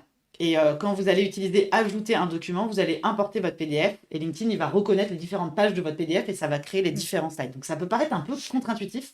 Pourquoi je ne pourrais pas importer 5 JPEG? Peut-être que ça viendra dans un deuxième temps, mais en tout cas, pour l'instant, c'est comme ça. Ils sont en train de faire des tests en ce moment, justement. Donc, peut-être qu'un jour, ça va changer, mais pour l'instant, ouais, c'est encore... le bon vieux PDF. Alors, ensuite, la vidéo. À un moment, on nous demandait est-ce qu'il faut mettre le logo. Franchement, tout dépend de votre contenu. Ouais, je pense qu'il faut que ça arrive. Pas forcément sur la phrase d'accroche, parce que vous avez envie d'accrocher. Est-ce que c'est vraiment votre logo qui va accrocher? Je ne suis pas certaine. Sur la dernière plus. Là où il y aura l'appel à l'action, vous allez vouloir rediriger les utilisateurs. Exactement. Vous pouvez penser à un bouquin, en fait. C'est un peu comme la première et la quatrième de couve. Il n'y a pas toujours la photo de l'auteur sur la première de couve. Si vous faites un petit accrocheur, déjà, c'est bien. La vidéo. Donc, vous êtes un certain nombre à l'utiliser. C'est le contenu de marque préféré par les consommateurs sur les réseaux sociaux. Il y a 7 personnes sur 10 qui préfèrent ce format. C'est vrai que c'est hyper engageant. Il y a en moyenne 3 fois plus d'engagement que les publications avec un texte seul. Pour qu'elle soit efficace, il ne faut pas qu'elle soit trop longue. Donc, entre 30 secondes et quelques minutes. Et en fait, on est de plus en plus habitué à des formats courts. Donc clairement, si vous faites 10 minutes, c'est déjà un court-métrage, quoi. Vous pouvez, si c'est un intérêt, mais vous mettrez probablement un teaser sur les réseaux sociaux pour donner envie de la consulter. Et vraiment, ce qui va être crucial, c'est les 5 premières secondes. Donc c'est là que les internautes vont juger s'ils ont envie de regarder plus ou ils n'ont pas le temps, ils scrollent. Ça met la pression un peu. L'autre question que vous pouvez vous poser, c'est ma vidéo, est-ce que j'avais un format vertical ou horizontal? On trouve que c'est intéressant de penser le format vertical, c'est mobile first. Euh, Elle va prendre tout l'écran du mobile, donc ça va être beaucoup plus immersif en fait. Donc si on regarde un petit peu les chiffres, sur 2021, c'est 64% du trafic en France était mobile. Et sur LinkedIn, c'est 57%. Donc, c'est pas encore une majorité écrasante, mais bon, ça va encore croître. Donc, je trouve que c'est intéressant. Et finalement, faire un format vertical, même pour les personnes qui vont vous consulter depuis un ordinateur, c'est intéressant parce qu'il n'y en a pas non plus tant que ça, des formats verticaux en vidéo. Et bah, ça va vous permettre de tirer votre épingle du jeu. Et puis, il y a aussi le format carré qui fonctionne bien sur les deux devices, les deux supports. Alors, les sous-titres, hyper important parce que c'est un renfort cognitif d'avoir le texte. Ça peut renforcer aussi la mémorisation par rapport à juste ce que j'ai entendu. Ça dépend de vos cibles. Vous allez pouvoir parler à plus de monde. Il y a, en termes d'accessibilité numérique, c'est intéressant aussi. Et puis, en fait, un autre chiffre, c'est que sur LinkedIn, 80% des vidéos sont regardées sans le son. Parce qu'en fait, on regarde sur son téléphone. Il y a beaucoup de micro-moments en fait, de consultation. Vous attendez quelqu'un, vous regardez vite fait un réseau social. Vous attendez quelqu'un en réunion, la personne n'est pas encore arrivée, vous regardez un réseau social. Vous attendez votre bus, vous regardez. Voilà, c'est plein de ces micro-moments. Vous n'avez pas forcément le son pour pas gêner tout le monde dans votre open space. Vous n'avez pas forcément d'écouteurs. Et donc, vous allez consulter tout ce contenu et vous allez quand même vous arrêter sur des vidéos. Et si elles ont des sous-titres, vous allez pouvoir bénéficier de tous les messages. Donc, c'est vraiment hyper important. Et pareil, on disait sur les liens externes que LinkedIn n'aime pas. Si vous avez des vidéos, publiez en fait directement dans LinkedIn plutôt que de mettre un lien vers votre vidéo YouTube ou Vimeo. Enfin, ça dépend. Parfois, vous devez faire la promotion d'une vidéo qui est hébergée sur ces plateformes, ok. Mais si vous avez certains contenus, vous avez vraiment la petite vidéo à poster, postez-la directement sur LinkedIn. Elle va avoir une meilleure portée finalement. Et puis l'autre raison, qui est importante, c'est que en fait sur LinkedIn, vous allez avoir de l'autoplay, c'est-à-dire que vous allez avoir de la lecture, elle va se lancer automatiquement. Donc ça va plus accrocher l'œil qu'un aperçu d'une vidéo avec le symbole play. On comprend que c'est une vidéo, mais elle ne se lance pas immédiatement. Donc ça va interpeller beaucoup plus. Après, on peut se poser la question aussi de publier sa vidéo sur 3 supports différents en termes de sobriété numérique. C'est pas top. Parce qu'elle va être hébergée à 3 endroits. Ça fait 3 data centers. Donc ça, c'est des questions aussi que vous pouvez vous poser en fonction de vos objectifs et des efforts que vous avez envie de faire pour votre marque sur ces sujets-là. Quelques exemples, mais j'avance vite parce qu'en fait, on a beaucoup d'exemples et vous pourrez les retrouver. On va les passer là, c'est chez Keolis, c'est pour la marque employeur, en fait, c'est pour une campagne de recrutement. Et donc là, vous avez une vidéo, vous voyez, c'est sous-titré. Donc en fait, on peut suivre toute l'interview très bien, sans le son. La ville, voilà cet exemple. C'est intéressant parce qu'il voulait présenter en fait le fait qu'ils étaient en partenariat avec Burger King. Et donc là, c'est une vidéo qui est très simple, sans aucun montage, donc hyper authentique. C'est comme si le gars de chez La Vie était allé se filmer. Enfin, c'est exactement ça. Non, mais ça a été un peu réfléchi, quoi. Oui. Avec son téléphone, et il va chez Burger King se commander son burger qui a été fait avec son bacon. Et il prend le premier burger. Voilà. Dans l'histoire, c'est ça. Donc vous voyez, c'est pas forcément travaillé, c'est filmé avec un simple smartphone tenu dans la main. Il n'y a pas besoin de son particulier, de post-prod de dingue. Et en fait, il nous raconte une histoire parce qu'il est allé commander le premier burger, donc ça nous donne envie. On a l'impression d'être avec lui, c'est hyper immersif, et donc ça fonctionne. Alors, sur Instagram maintenant. Ouais, sur Instagram, on va retrouver des formats un peu différents, mais qui vont se rejoindre sur certains points. Donc, on retrouve encore le carrousel. Donc là, ça va être le même principe que LinkedIn. Ça va être une suite d'images. Et c'est un format qui est hyper performant depuis sa création et un des formats les plus engageants. Parce que, comme il y a plusieurs images, en fait, on a envie de voir les autres images. Et donc, ça fait déjà du clic en plus et donc, du coup, plus d'engagement. Et le gros plus du carrousel, c'est aussi qu'il va apparaître 2 fois dans votre fil d'actualité. En fait, il va apparaître une première fois avec la photo de couverture. Et si jamais vous cliquez pas et que vous vous interagissez pas avec, Instagram, il va vous le repousser une deuxième fois avec la deuxième image. Donc il remonte 2 fois, seulement 2 fois. Il fait pas ça sur toutes les slides. Et donc ça multiplie déjà pas mal la visibilité. C'est un peu comme Netflix qui vous change les couves des séries et des films pour voir Ouais, si vous allez plus cliquer avec une autre couve. ouais, c'est ça, C'est la même chose. exactement. Donc vous pouvez l'utiliser par exemple pour promouvoir votre produit, vous pouvez le montrer sous plusieurs angles différents ou montrer plusieurs fonctionnalités par exemple. Donc ici on a l'exemple de Lego qui faisait la promotion d'un de ses produits et donc ils avaient fait plusieurs images. Donc sur la première on avait une mise en situation de la voiture, sur la deuxième on avait un focus sur le siège côté conducteur, après on avait à nouveau la voiture mais qui était plus en mode décapotable et dans un environnement différent. Et la dernière, où elle était prise avec plus de recul. Donc comme ça, on la voyait vraiment dans des angles différents. Et il y avait même la dernière photo que j'ai pas mise là, c'était une photo avec les briques Lego la voiture pas encore construite.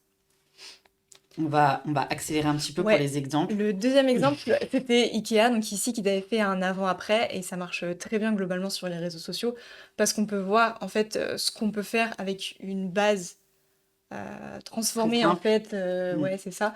Et donc là ils avaient montré leurs meubles bruts en fait, et que bon c'est difficile de se projeter et difficile de voir ce qu'on peut faire avec. Et en fait ils ont mis une photo du meuble complètement transformé et voilà, ça donne des idées, ça donne envie de voir un peu l'avant-après. Voilà, ça marche bien. Un autre format, c'est les stories. Donc là, ça va être, vous savez, les photos et les vidéos qui ont une durée de vie de 24 heures. Donc là, c'est un format éphémère, ça permet de partager de manière très spontanée, ça rend l'expérience utilisateur beaucoup plus immersive, ça crée vraiment un sentiment de proximité avec vous. Donc c'est assez utile comme format pour se créer une communauté, en fait. Donc vous pouvez faire des stories sur un peu tout et n'importe quoi, sur votre quotidien. Mais, enfin, je dis un peu tout et n'importe quoi. Ça dépend aussi Attention quand même. Ouais, ça dépend de vous, de votre marque et de ce que vous avez l'habitude de publier. Parce que si vos utilisateurs, ils vous suivent pour une raison, et s'ils voient que dans vos stories, vous faites des choses différentes, ils vont pas forcément comprendre. Faut Donc, que tout soit cohérent. finalement. ouais, c'est ça. Ok. Donc, 2 statistiques sur les stories. La première, c'est qu'il y a plus d'un demi-milliard de personnes qui consomment chaque jour des stories sur Instagram. C'est assez énorme. Parce qu'en fait, les stories, c'est la première chose qu'on voit quand on arrive sur l'application. Elles sont toutes en haut. Instagram les met vachement Oui, en avant. l'UX et le design sont plutôt bien Ouais, faits c'est sur ça. Instagram.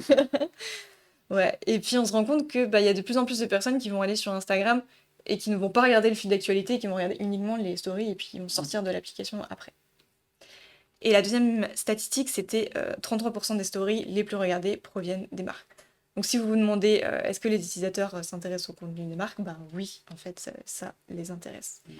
Et aussi, ils ont un taux d'engagement meilleur que les posts parce que Instagram propose des petites fonctionnalités pour vous aider à interagir avec les gens.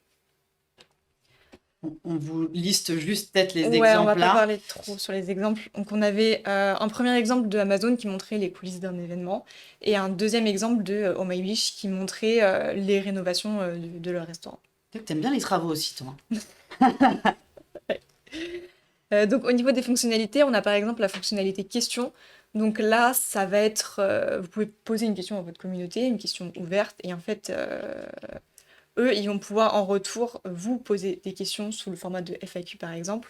Donc là, c'est un exemple de Levi qui avait fait une FAQ sur leur story. Et ça peut être aussi pour du divertissement, c'est pas forcément sous forme de FAQ. Et la deuxième fonctionnalité dont je voulais vous parler, c'est la fonctionnalité quiz. Donc là, il y a ce côté un peu challenge qui donne envie de répondre, parce qu'il faut trouver la bonne réponse. Les gens, ils aiment bien ce genre de format parce que, voilà, il y a un peu... C'est un Il y a peu le gamifié. challenge, c'est ludique, c'est rapide, et on a envie de... Et puis on a la réponse immédiatement aussi. Et donc, ça peut être utilisé soit pour tester les connaissances des personnes, donc, comme dans l'exemple de Leroy Merlin, là, ou alors ça peut être aussi pour faire des mini-sondages, des mini-études de marché. En fait, si jamais vous voulez poser des questions à vos utilisateurs, ben, c'est l'occasion de le faire avec ce genre de format. et de faire des mini-études de marché. Brander ses stories, c'est bien. Ça fait très noble Oui, marketing. c'est vrai. C'est bien qu'il y ait un peu une cohérence graphique entre toutes vos stories parce que ça va permettre aux personnes de vous identifier très rapidement. Mais est-ce qu'il faut passer par un outil tiers? Pas forcément. Parce que, en fait, c'est joli, ça fait très pro, mais justement, ça fait un peu trop pro. Et on n'a plus trop le côté spontané et authentique et de proximité des stories Instagram. Donc, vous pouvez les faire directement sur la plateforme. Donc, vous pouvez vous dire, je vais choisir 2 typos, je vais choisir ces couleurs-là pour que ça soit assez cohérent entre toutes vos stories. Et donc je vous disais tout à l'heure que il y avait une durée de vie de 24 heures. Alors c'est vrai, mais il y a un moyen de les épingler sur votre profil pour les garder un peu dans le temps. Hop, donc ça donne ça. Donc ça c'est l'exemple de l'Office de tourisme de Rennes où ils ont fait plusieurs catégories. Donc on avait par exemple ce week-end. Exporama. Ouais, Exporama. J'arrive pas à lire tout. Et en fonction de ce qui vous intéresse, vous pouvez aller dans les différentes catégories et vous pouvez les personnaliser avec des icônes différentes. Donc le dernier format, du coup on va passer très rapidement, c'était les réels ou les reels. Donc c'est le format vidéo de Instagram. C'est des vidéos qui durent maximum 1 minute. Et en fait maintenant c'est le seul format vidéo sur Instagram. Avant ils en avaient d'autres, mais il n'y a pas très longtemps ils ont décidé de tout regrouper sur un seul format. Qui est les réels, et Instagram booste pas mal les comptes qui utilisent ce genre de forme. Et ça marche bien, c'est visible parce que ça apparaît de 3 manières différentes. Donc d'abord sur votre profil à vous, et aussi dans l'onglet réel d'Instagram, donc c'est l'icône play au milieu de votre écran, et dans le fil d'actualité parmi les autres posts. Et donc pour ces 2 autres options, ça va arriver dans le fil d'actualité de vos abonnés, mais aussi d'autres personnes. Parce que l'algorithme, il va se dire, peut-être que ça peut intéresser telle ou telle personne. Et donc, ça peut bien Ça vous augmenter. donne une portée plus large. C'est ça. Donc, les exemples que j'avais mis, c'était ici un portrait de collaborateurs de Columbia qui, en fait, ils avaient été dans plusieurs de leurs enseignes pour interroger les gens. Et le deuxième exemple, c'était vous pouvez valoriser votre savoir-faire en montrant votre processus de fabrication. Et là, c'était une vidéo de Minu Céramique, donc vidéo qui a fait 4 millions de vues en quelques semaines, alors qu'ils ont 67 000 abonnés sur leur compte. Mais c'est vrai que c'est très envoûtant. Hein. Ouais, les céramiques qui font- tournent en boucle. Ils font beaucoup de vidéos, et en fait, de temps en temps, il y a une vidéo qui va exploser et qui va faire des millions de vues. Donc peut-être que le montage vidéo, c'est pas trop votre truc. Oui, on peut comprendre. Mais ça vous empêche pas de faire des vidéos parce que vous pouvez les faire directement sur Instagram. Donc là, je vous avais mis quelques images. En fait, vous importez directement votre vidéo et vous pouvez faire vos cuts et vous pouvez changer la disposition, l'ordre de tous vos rushs pour faire votre vidéo. Ça simplifie pas mal le montage. Et vous avez une autre astuce, c'est que vous pouvez réutiliser des templates. Donc en fait, en scrollant, vous tombez sur un template qui vous intéresse, vous cliquez sur utiliser le template, et donc là, vous avez déjà des clips en fait prédéfinis avec une durée sur chaque clip qui va aller avec la musique. Et donc là, vous n'avez plus qu'à rajouter vos vidéos en C'est fait. quand même tellement dur de faire se superposer une musique Ouais, et des images. ouais, donc là, c'est On un sait ce que c'est sacré pour gain faire de de la temps. vidéo en interne. Et là, pour ce type de format, ça nous facilite énormément la vie. Ouais. C'est génial. Et je te laisse terminer. Ouais, quelques outils en plus pour vous aider. Donc rapidement pour conclure. Donc pour crédit visuel, alors celui-là, j'imagine que vous êtes nombreux à le connaître. Canva, donc en fait, vous allez pouvoir partir de zéro si vous avez déjà une idée de visuel en tête, ou vous allez pouvoir utiliser des templates. Il y en a des milliers, il y a une version gratuite. Enfin, franchement, c'est hyper facile à prendre en main. Et vous pouvez même éditer des vidéos, faire des petites animations simples en motion design. Donc, il a quand même bien évolué. Ça va assez bien.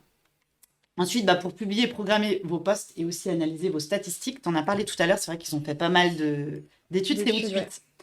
Donc, qui vous permet de publier sur plusieurs réseaux sociaux en même temps. Vous allez pouvoir adapter votre post si besoin. Ça ne veut pas juste dire je fais de la multidiffusion de un seul et même post.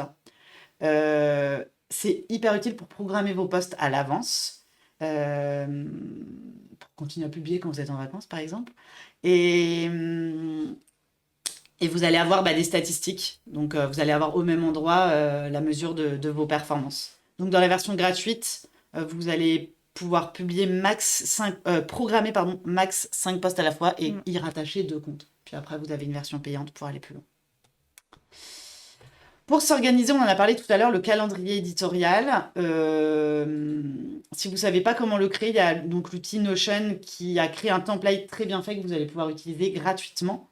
Vous pouvez le personnaliser, vous pouvez rajouter les catégories que vous voulez, mentionner des personnes, changer aussi la vue de votre calendrier. Et si vous êtes plusieurs rédacteurs, vous allez voir, c'est vraiment un bonheur à utiliser. Et la deuxième vue, ça ressemble à ça. Voilà, ça ressemble vraiment à votre calendrier. Comme ça, au moins que vous visuellement, utilisez tous les jours, on ouais. voit les semaines, là il y aura tel poste, là il y aura tel poste, et vous voyez le nombre. Vous voyez les que semaines vous chargées aurez, et ouais, les semaines c'est ça. traversées du désert, quoi. Est-ce que vous, de votre côté, vous utilisez certains outils dont on n'aurait pas parlé?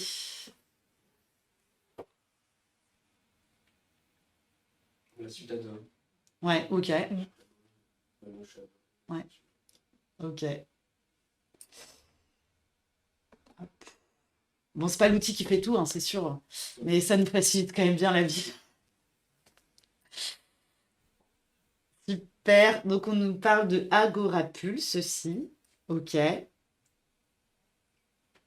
Hop. Je sais pas s'il y a d'autres outils que vous voulez partager. Et sinon, on va pouvoir conclure. Ouais. On s'est un peu speedé sur la fin, mais finalement, on est dans les temps. Ouais. Mais vous aurez plus d'infos sur le support. Les slides, elles seront un peu plus détaillées. Et il y aura plus de slides aussi, parce que du coup, j'avais masqué des slides parce que c'était déjà trop long. Ok, tu nous fais un petit teasing pour Ouais. la version plus étoffée, disponible d'ici quelques jours. Donc pour conclure, on voulait vous parler des prochains petits déj, puisque comme vous le savez, on en fait un par mois. Donc on aura celui d'octobre sur le jeu. Est-ce que le jeu a sa place en entreprise? On va parler de différents sujets. Est-ce qu'il faut gamifier ses réunions, sa communication, ses RH pour engager et fidéliser? Tu peux envoyer les. Ah oui, Les moi, je liens vais de vous landing envoyer les liens pour vous inscrire. Vous pouvez vous inscrire à distance sur Twitch et vous êtes toujours les bienvenus à l'agence pour venir manger des chouquettes et à l'agence. Et ça sera un petit déj un peu particulier parce qu'on va l'animer avec une de nos clientes qui travaille dans l'univers du jeu aussi. Donc c'est sympa Ouais, de ça va pouvoir être très tester ce nouveau format. Et vous dites peut-être, mais pourquoi Concept Image, qui est une agence en communication digitale, va nous parler de ça? Alors déjà, on a pas mal de gens qui sont fans de jeux à l'agence, donc ça nous nourrit pas mal. On trouve que le jeu aussi, c'est un super outil et en atelier et pour la créativité. Et puis, on a eu la chance aussi de travailler sur des jeux pour un certain nombre de nos clients.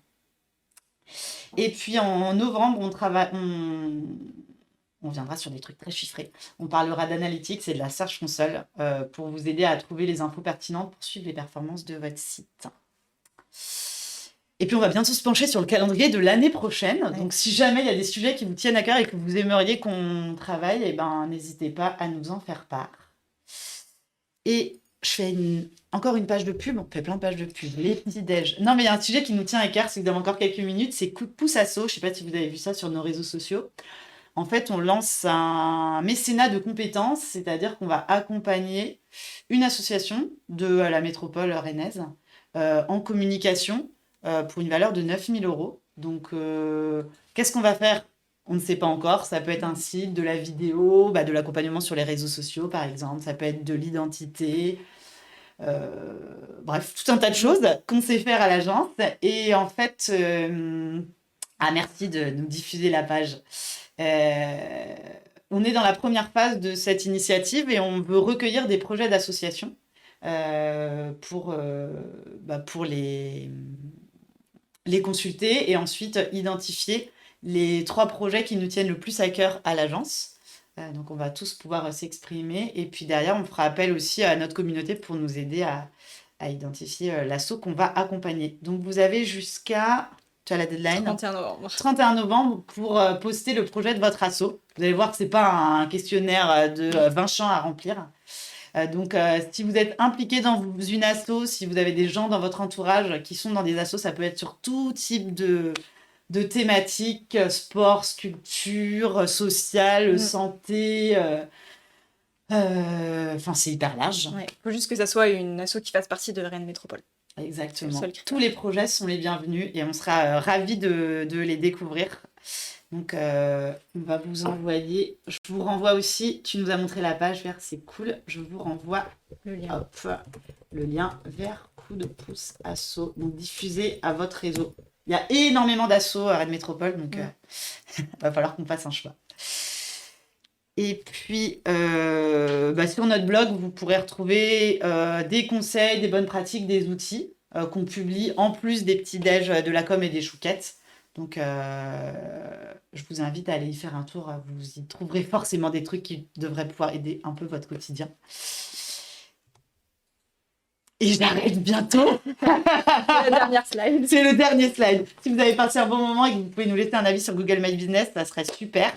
Vous tapez concept image sur Google, vous avez notre encart Google My Business qui s'affiche sur la droite. Si vous pouvez cliquer sur déposer un avis, soit nous écrire un petit message, soit nous mettre des étoiles. Ça serait super parce que ça booste notre référencement naturel. Donc ça nous aide. Et d'ailleurs, je vous invite à inviter vos clients et partenaires à faire de même pour vous parce que ça sera aussi bon pour votre référencement. J'espère qu'on a répondu à vos questions. Et puis, merci à vous d'avoir commencé votre journée avec nous. À bientôt. À bientôt.